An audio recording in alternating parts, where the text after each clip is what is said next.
دوه شمی حسین امیر عبداللهیان وزیر دروی ایرانی به سردانک گهشت شامی لگل بشار الاسد سروک رژیم سوریه وزیر دروی رژیم فیصل مقداد را جویا.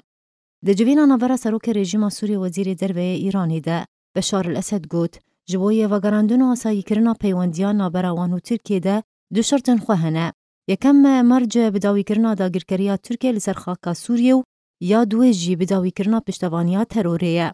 هروها بشار الاسد گوت رژیم سوریه تکزیه لسر پیوندی و هماهنگی بردوام نابراوان و ایرانی جیدکه بشه و یکی هردم و اف هماهنگی به تایبتی دوی دمیده گرنگی آوی هیا هم رژیم سوریه را هم جیج ایرانی را او جیده چارچوبه وان پیشوچون و پیشاتیان ده.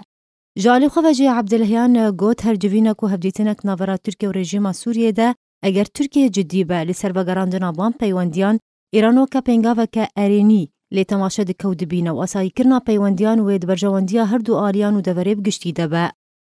جالی خواه وزیر دروی رژیم سوریه را گهاند بی بداوی کرنا داگرکریا ترکیه لسر خاکا سوریه و بی بداوی کرنا تروره جوین نوانیم به آلیت ترکیه را لسر آستا بلند ناین انجام دان.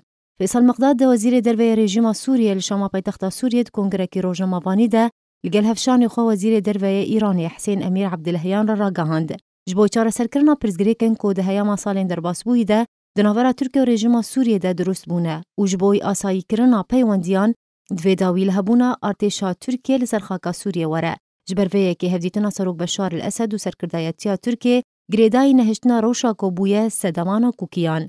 تکجی کر بی بداوی کرنا داگرکریه بداوی کرنا ترور امنی کارن بحثا سرکفتنا وگراندن و آسایی کرنا پیوندیان بکن.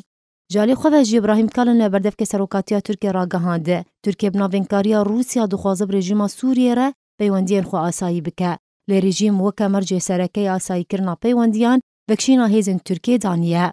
پشتی کشورش سوریه ده سال 2011 ده دست بکر.